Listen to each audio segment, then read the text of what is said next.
श्री शिवाय नमस्तुभ्यम महाराज। सबसे पहले तो आप सभी को चैत्र नवरात्रि की हार्दिक शुभकामनाएं। जैसा कि आप सभी जानते ही हैं कि साल 2026 में चैत्र नवरात्रि की शुरुआत 19 मार्च दिन गुरुवार से होगी, जो कि 27 मार्च दिन शुक्रवार तक रहेंगी।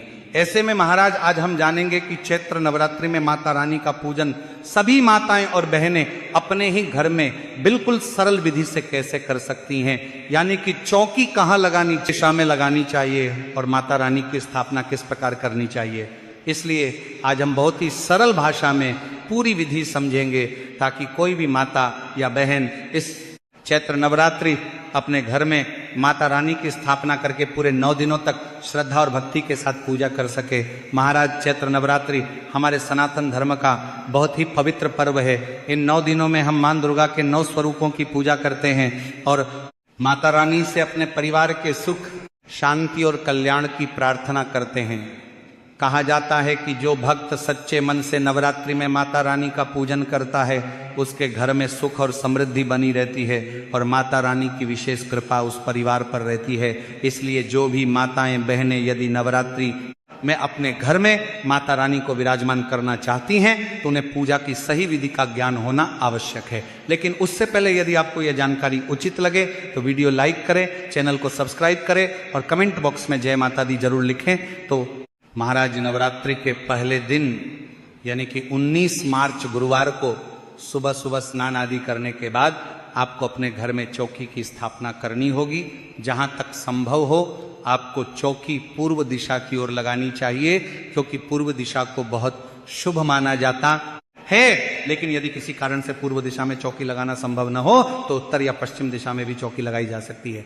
केवल एक बात का ध्यान रखना है कि चौकी कभी भी दक्षिण दिशा में नहीं लगानी चाहिए। अब चौकी लगाने के बाद उस पर लाल रंग का साफ वस्त्र बिछा दे, क्योंकि नवरात्रि में लाल रंग का बहुत महत्व माना जाता है।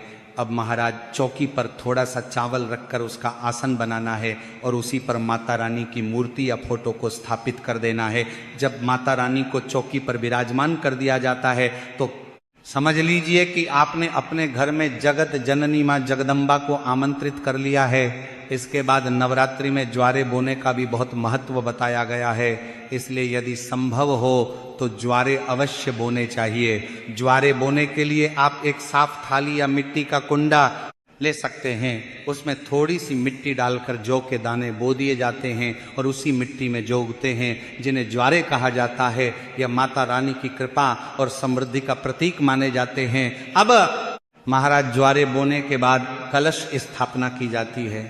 कलश स्थापना के लिए मिट्टी का, तांबे का या पीतल का कलश लिया जा सकता है। यदि कलश उपलब्ध न हो तो घर का साफ लोटा भी उपयोग किया जा सकता है।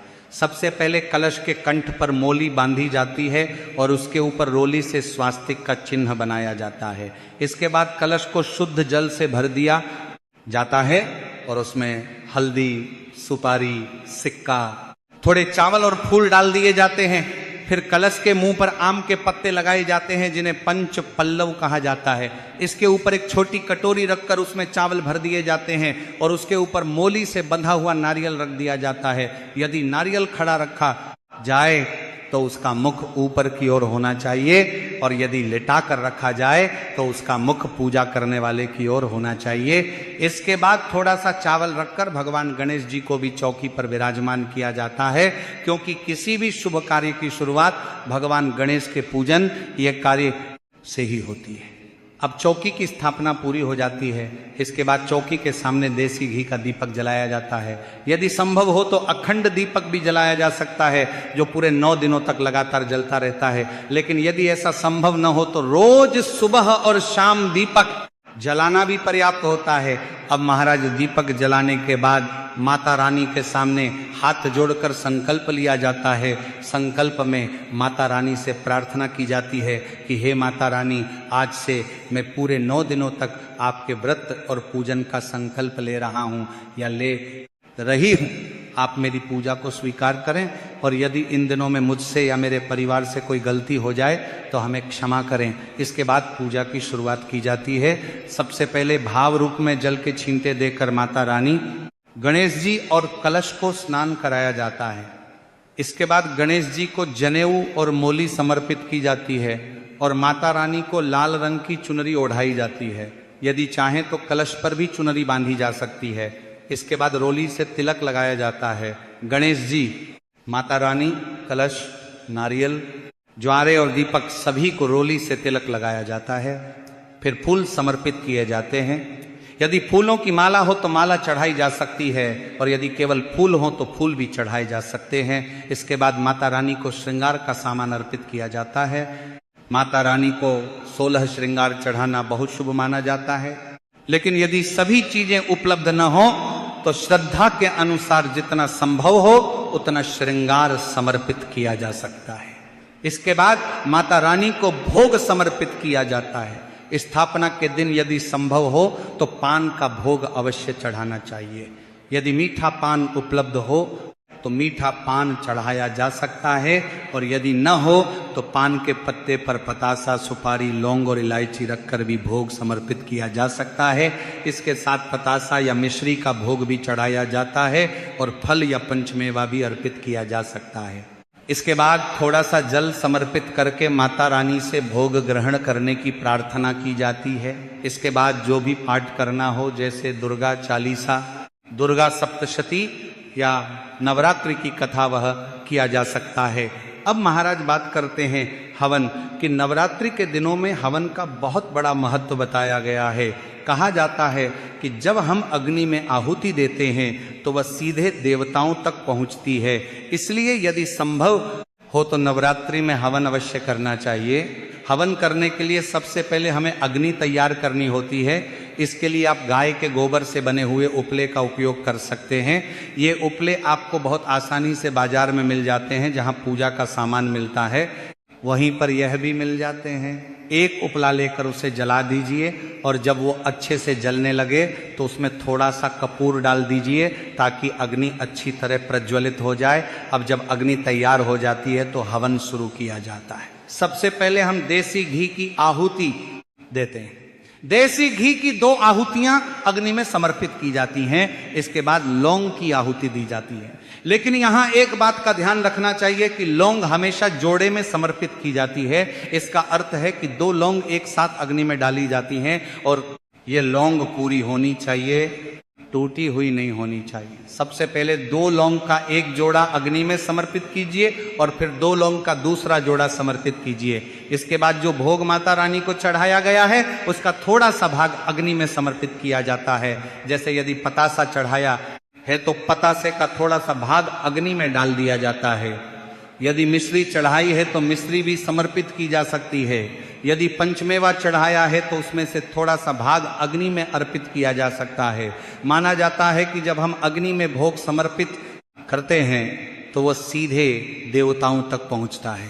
इसके बाद महाराज जो पान माता रानी को चढ़ाया गया था उसका एक बीड़ा बनाया जाता है। पान के पत्ते को मोड़कर उसके ऊपर एक लौंग लगा दी जाती है और फिर उस पान के बीड़े को भी अग्नि में समर्पित कर दिया जाता है। इसके बाद थोड़ा सा कपूर डाल दिया जाता है ताकि अग्नि अच्छी तरह से प्रज्वलित हो जाए। इस प्रकार हवन की प्रक्रिया पूरी हो जाती है। हवन पूर्ण होने के बाद हम अपने हाथ में थोड़ा सा जल लेते हैं और उस जल को हवन के ऊपर से वार देते हैं। इसका अर्थ यह होता है कि हमारा हवन पूर्ण हो गया है। इसके बाद माता रानी को धूप और दीप दिखाया जाता है। धूप से वातावरण पवित्र होता है और दीपक भगवान के सामने प्रकाश का प्रतीक होता है, इसलिए यह बहुत शुभ माना जाता है। इसके बाद दक्षिणा समर्पित की जाती है। आगे बात, नवरात्रि की पूजा में दक्षिणा देना भी बहुत शुभ माना जाता है। दक्षिणा आप नवरात्रि में किसी भी दिन समर्पित कर सकते हैं। आप चाहे तो पहले दिन समर्पित कर दीजिए या फिर अष्टमी या नवमी के दिन कन्या पूजन के समय भी दक्षिणा समर्पित कर सकते हैं, लेकिन एक बार दक्षिणा अवश्य देनी चाहिए। अब महाराज इसके बाद पूजा का सबसे महत्वपूर्ण भाग किया जाता है और वह है आरती। आरती के बिना पूजा पूर्ण नहीं मानी जाती, इसलिए बहुत ही श्रद्धा और प्रेम के साथ आरती करनी चाहिए। सबसे पहले भगवान गणेश जी की आरती की जाती है और उसके बाद माता रानी की आरती की जाती है।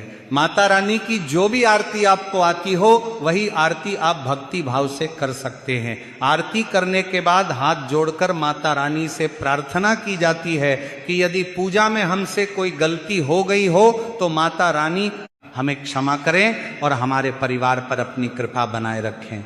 इसके बाद जो जल का लोटा पूजा में रखा गया था उसे सूर्य देव को अर्घ्य के रूप में अर्पित कर दिया जाता है। सूर्य देव को जल अर्पित करना भी बहुत शुभ माना जाता है। इसके बाद जो भोग और प्रसाद माता रानी को चढ़ाया गया था उसे घर के सभी सदस्यों में प्रसाद के रूप में बांट दिया जाता है।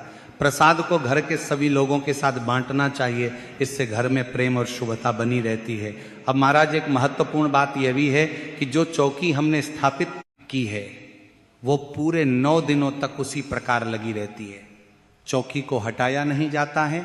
जो श्रृंगार का सामान माता रानी को चढ़ाया गया है वो भी चौकी पर ही रखा रहता है और दक्षिणा भी चौकी पर ही रहती है।